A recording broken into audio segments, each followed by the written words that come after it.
कभी कभी जिंदगी ऐसी मोड़ पर आकर ठहर जाती है जहां सांसें तो चलती रहती हैं, लेकिन जीवन जैसे रुक सा जाता है। ऐसा ही एक कहानी है गाजियाबाद के हरीश राणा की, जो एक हादसे के बाद करीब 13 साल तक कोमा में पड़े रहे। परिवार हर दिन उम्मीद करता रहा कि शायद आज आंख खुल जाए, शायद आज कोई चमत्कार हो जाए, बेटा उठ जाए, फिर से माँ कहे, पापा कहे, सब कुछ पहले की तरह हो जाए। लेकिन वक्त बीतता चला गया और उम्मीद धीरे धीरे दर्द में बदलती चली गई। आखिरकार परिवार ने एक बेहद कठिन फैसला लिया, अपने ही बेटे के लिए इच्छा मृत्यु की मांग करने का।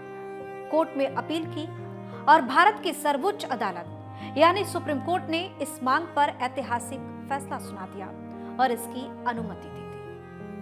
नमस्कार, आप देख रहे हैं अनकोट और मैं हूं आपके साथ दिव्या सिंह। यह सिर्फ एक परिवार की कहानी नहीं है, यह खबर नहीं है, यह उस बहस की कहानी है जो सालों से चल रही है। क्या इंसान को गरिमा के साथ मरने का अधिकार भी होना चाहिए? यह बड़ा सवाल हमेशा उठता रहा है। गाजियाबाद के रहने वाले हरीश राणा एक दुर्घटना के बाद गहरे कोमा में चले गए। समय बीतता गया, महीने सालों में बदलते गए, लेकिन उनकी हालत में कोई सुधार नहीं हुआ। करीब 13 साल तक हरीश राणा वेजिटेटिव स्टेट में रहे, कोमा में रहे। उनकी देखभाल करते करते परिवार की उम्मीद और हिम्मत दोनों टूटने लगी। आखिरकार हरीश के माता पिता ने सुप्रीम कोर्ट का दरवाजा खटखटाया। उन्होंने अपने ही बेटे के लिए पैसिव यूथेनेशिया यानी इच्छा मृत्यु की अनुमति मांगी। सोचिए उस मां और बाप पर क्या बीती होगी जब वो सुप्रीम कोर्ट में इस तरीके का अपील लेकर गया होगा। अपने बेटे को इस दुनिया से विदा कर देने की अनुमति लेना, मतलब दर्द का अंदाजा शायद आप लगा सकते हैं। सुप्रीम कोर्ट ने इस मामले पर सुनवाई करते हुए परिवार की अपील को मंजूरी दे दी। भारत में ये उन चुनिंदा मामलों में से एक है जहां अदालत ने पैसिव यूथेनेशिया की अनुमति दी। लेकिन इस फैसले के पीछे सिर्फ एक केस नहीं है, बल्कि कई सालों की कानूनी और सामाजिक बहस भी छिपी हुई है। अरुणा शानबाग केस, जहां से इसकी शुरुआत हुई, जहां से इस मुद्दे पर बहस होनी शुरू हो गई, या यूं कहें कि जहां से इसकी चर्चा हुई। भारत में इच्छा मृत्यु पर सबसे बड़ी चर्चा अरुणा शानबाग केस से शुरू हुई। अरुणा शानबाग मुंबई के किंग एडवर्ड मेमोरियल अस्पताल में नर्स थी। साल 1973 में अस्पताल के एक सफाई कर्मचारी ने उनके साथ हैवानियत की घटना को अंजाम दिया।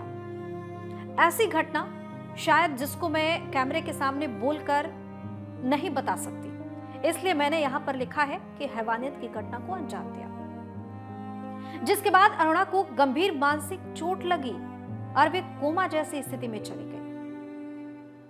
मतलब सोचिए किस तरीके की दरिंदगी उनके साथ की गई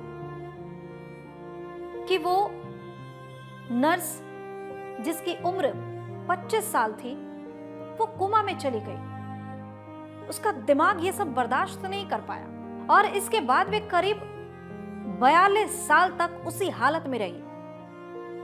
1-2 साल की बात नहीं है, 42 साल। और आखिरकार 2015 में उनका निधन हो गया। उनकी दोस्त और लेखिका पिंकी विरानी ने सुप्रीम कोर्ट में याचिका दायर कर अरुणा के लिए इच्छा मृत्यु की मांग की थी, क्योंकि वो अपनी दोस्त को इस तरीके से दर्द में कराहते हुए नहीं देख सकती थी। इसलिए उन्हें लगा कि इच्छा मृत्यु की मांग करनी चाहिए, सुप्रीम कोर्ट जाना चाहिए।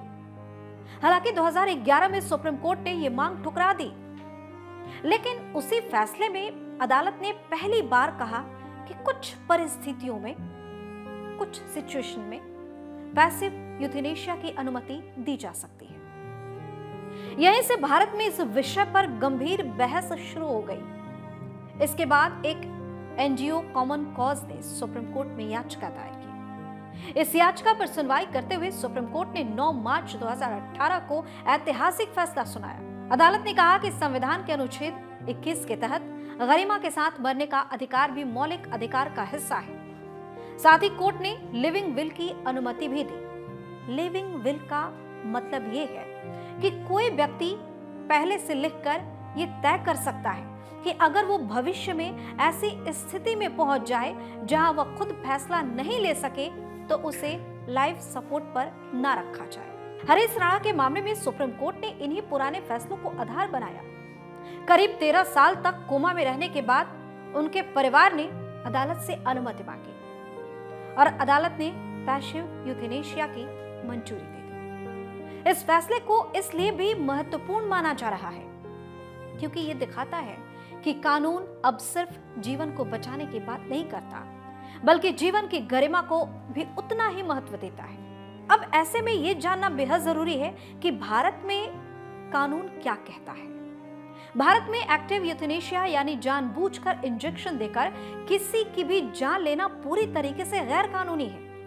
लेकिन पैसिव यूथेनेशिया, जहां लाइफ सपोर्ट हटाने की अनुमति दी जाती है, कुछ सख्त शर्तों के साथ मान्य है। इस प्रक्रिया में कई स्तरों पर मेडिकल बोर्ड, अस्पताल और कानूनी निगरानी की जरूरत होती है ताकि इसका गलत इस्तेमाल ना हो सके। तो जैसा कि हमने शुरू में बताया, कभी कभी जिंदगी ऐसी राह पर ले आती है जहां सांसें तो चलती है लेकिन जीवन थम सा जाता है। अरुणा शानबाग हो या फिर हरीश राणा, दोनों की कहानियां दर्द, इंतजार और इंसानी संवेदना की गहरी मिसाल बनकर सामने आई है। एक तरफ अरुणा शानबाग, जिन्होंने 42 साल तक कोमा जैसी हालत में जिंदगी बिताई और पूरे देश में इच्छा मृत्यु पर बहस शुरू कर दी, और दूसरी तरफ हरीश राणा, जिनके परिवार ने 13 साल के लंबे इंतजार और पीड़ा के बाद अदालत का दरवाजा खटखटाया।